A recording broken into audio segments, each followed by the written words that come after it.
对于超级英雄这个高位职业来说，传宗接代一直是一个奢侈的愿望。虽然说这群英雄内部往往也是贵圈真乱，但上阵父子兵的情况总归还是比较少的。但有一个例外，他不光儿女成群，并且生育效率极高，简直就是漫威版的英雄母亲。他就是蜘蛛侠的对手兼著名反英雄的共生体毒液。今天我们就来算一算，毒液凭一己之力到底生出了一个多么庞大的共生体家族。说起毒液的诞生，其实也充满了意外。在漫画之外，毒液其实源自当年漫威主编在80年代花了$200低价从一个粉丝手里买下的黑色蜘蛛侠创意，顺便许诺让粉丝本人在漫画里出场。结果这事不了了之，但黑色蜘蛛侠却作为外星共生体出现在漫画之中，成了蜘蛛侠相关最著名的反派角色，那就是毒液。而在漫画的世界里，漫威最近几年也为他所属的共生体种族补上了对应的起源故事。共生体源自黑暗之神纳尔创造的活体深渊，一开始他拿出这些东西去控制其他活物，最终诞生出了共生体。此时纳尔就是整个共生体种族的唯一宿主。结果后来纳尔带着共生体进攻地球，正好遇上了某锤子之神，被一道闪电劈得外酥里嫩，并且解除了他对共生体的控制。于是共生体们便拥有了自我意识，并且聚集起来背叛了纳尔。巨大数量的共生体形成了一个共生体母星克林塔，并将纳尔囚禁在共生体的海洋中。而后就是毒液来到地球的故事了。不过这并非我们今天的重点，我们今天要说的是毒液家族到底能囊括多少成员。自古以来，龙生龙，凤生凤，孩子的性格多少都会受到父母影响，尤其是在共生体这种可以无性繁殖的单亲家庭里。基于毒液本身就是一个游走于伦理灰色地带的反英雄，他生下的孩子在干坏事上可以说是有着得天独厚的优势，而毒液的长子屠杀就是最好的证明。屠杀的诞生属于那种父母是真爱，孩子是意外的情况。毒液在帮自己的宿主艾迪越狱时，他的残留物与艾迪狱友克莱图斯·卡萨迪融合，诞生了一个红色的共生体屠杀。这个事对于毒液来说确实难以接受。想象一下，某一天你房间里的一团卫生纸突然变成人形来找你认亲的惊悚画面，就不难想象毒液对屠杀抱有怎样的情感了。卡萨迪作为一个有严重暴力倾向的连续杀人犯，自然而然的就影响了屠杀。作为精致的反社会型人才，屠杀与自己的宿主在越狱后就开始了与普通市民热情讨论自己的杀人哲学。因为影响过于恶劣，以至于蜘蛛侠干脆向毒液寻求帮助。对于毒液这种只管生不管养的熊家长来说，这个反社会倾向比他还严重的后代，那是嫌弃都还来不及。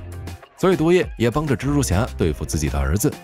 屠杀在战斗力方面几乎是毒液的完美升级版，不光继承了母体的全部能力，同时力量和敏捷性都青出于蓝，甚至还免疫了共生体2大弱点之一的声波。现在只有火焰高温可以弱化它了。作为毒液的主要敌人，屠杀也在电影里喜提反派 BOSS 的宝座，只可惜最终毒液2在口碑上却相当令人唏嘘。随着毒液与屠杀激烈的母子争吵，漫威漫画里的第3只共生体也诞生了，那就是屠杀的后代毒素。屠杀在为人父母方面完美继承了毒液的套路，他并不喜欢毒素，但也没有办法杀死他，于是抛弃跑路一气呵成，将还是一滩烂泥的毒素遗弃在了一位叫穆里根的警察身上。由于穆里根的影响，毒素的素质之高完全不像自己的犬父，然后场面就比较混乱了。毒液屠杀毒素进行了一场3世同堂的大混操，可能是由于这种一家2代黑手党，结果大孙子当了警察一般的挫败感，毒液和屠杀居然联合起来欺负年龄最小的毒素。好在这一家内斗被蜘蛛侠发现，并出手帮助了毒素。事后穆里根在蜘蛛侠的帮助下接受了自己的新生活，他和毒素达成协议，每天晚上让毒素有2小时游戏时间。但是这个过程中，穆里根要完全控制共生体，并且毒素不能进行任何犯罪行为。除此之外，毒液本身还有一个比较特别的变体，那就是反毒液或者说血清。这个版本的毒液通体雪白，严格来说也算是毒液的后代之一。反毒液的形成原因非常复杂，身患癌症的艾迪找了个厂子上班，结果厂子的老板是马丁里，没错，就是 PS4 游戏里那位底片先生。艾迪的症状在不知不觉中被底片先生用自己的能力治愈，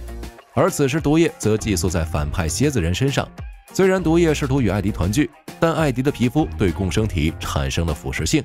毒液在他体内的残留物，加上艾迪自己的白血球以及底片先生的治疗能量加在一起，最终诞生了新的共生体反毒液。和其他共生体不同，反毒液对火焰、热量、超声波统统免疫，同时反毒液还自带治疗能力，可以治愈宿主受到的放射性、寄生虫、毒品等影响，其他战斗力也皆不逊于毒液。在冷战时期，毒液的能力还被一个名为生命基金会的组织看上过。该基金会的负责人思路非常野，他们从艾迪身上抓来毒液，从共生体内提取了卵细胞，然后进行一系列的外部刺激，将卵细胞变异成卵子，并将其与自家雇佣兵相结合，直接量产出了5个共生体。这5只新家族成员继承了父辈的命名方式，怎么暴力残忍怎么来。于是他们分别被命名为嚎叫、噬菌体、鞭挞者、暴乱和痛苦。不过这5个戏份并不算多，不过电影版倒是选择了生命基金会作为反派，于是这5位中的暴乱也成功当选电影版 BOSS， 甚至辈分都和自己老爸毒液齐头并进。而这5个共生体中，嚎叫杀死了其他4个的原始宿主，4个无主的共生体为了生存，最终选择融合在一起，形成了一个新的共生体混种。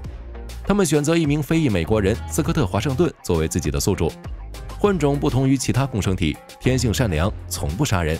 不但拥有4个共生体各自的能力，还可以在空中飞行，同时背后的触手还可以生成大量武器，造型上可能也是共生体家族里能与反毒液匹敌的帅气，成为了共生体里第一个正经的超级英雄。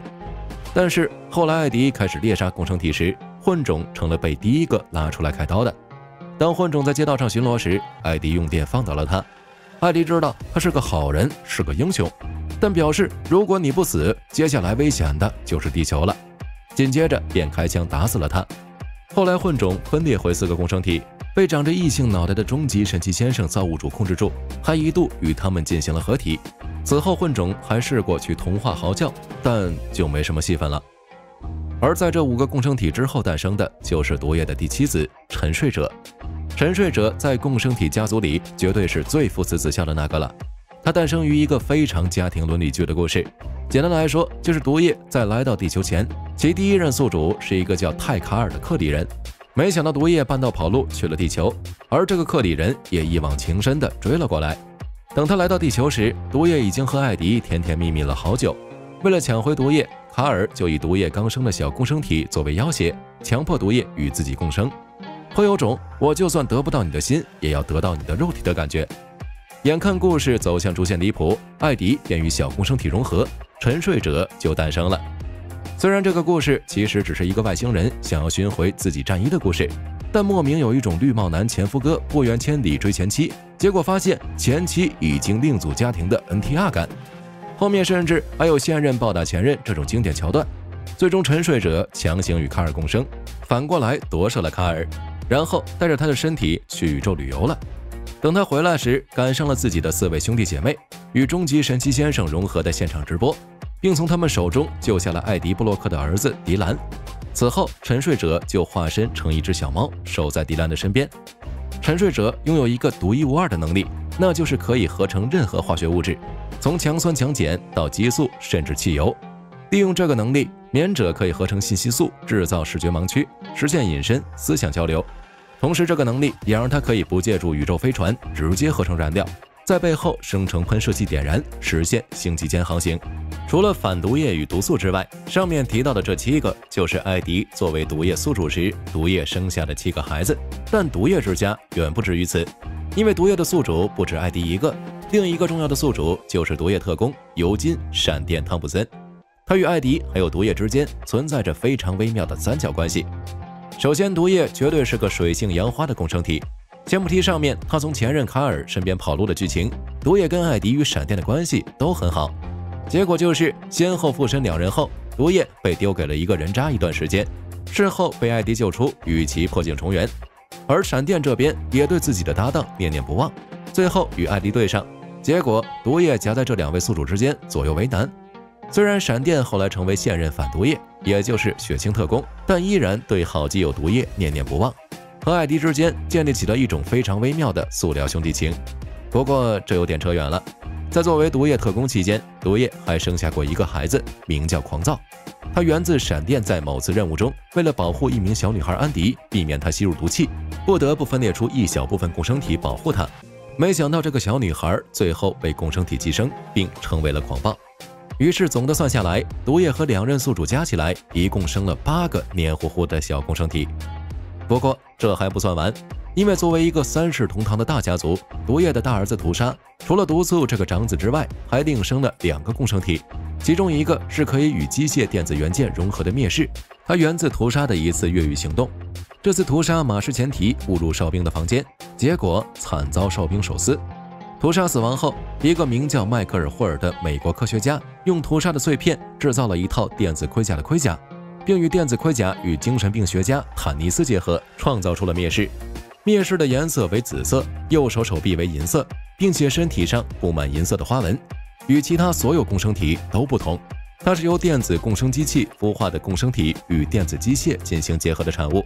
因此灭世除了拥有所有共生体共有的能力，例如形态转化、液化等，它还可以与任何机械装备结合，也能轻松黑进各种各样的电子设备中。而屠杀的另一个孩子则是颜值非常抱歉的摧毁。摧毁的宿主克莱尔·迪克森，他是一名 FBI 特工，并且负责了一个专门针对屠杀的小队。结果某次任务不幸失败，自己也惨遭屠杀俘虏。接下来想必就是各位喜闻乐见的战败女特工.AVI 的剧情了。然而，作为一个脱离了低级趣味的纯粹变态，屠杀选择将自己的一部分移植到克莱尔身上，并成功将其洗脑。只能说同名不同命，有的布莱尔在浣熊市无双僵尸，这个共生体却只能被外星年军恶剁。不过好在克莱尔最后凭个人实力打破洗脑，牺牲自己保护了自己的部下。以上便是漫威宇宙里的共生体大军了。如果不算反毒液的话，也是足足有12口人，都能够跟复仇者联盟踢一场足球赛了。在这些造型各异的共生体中，你最喜欢的是哪个呢？欢迎在评论区中留言。喜欢漫威的小伙伴点点关注。本期视频内容就到这里，我们下期再见。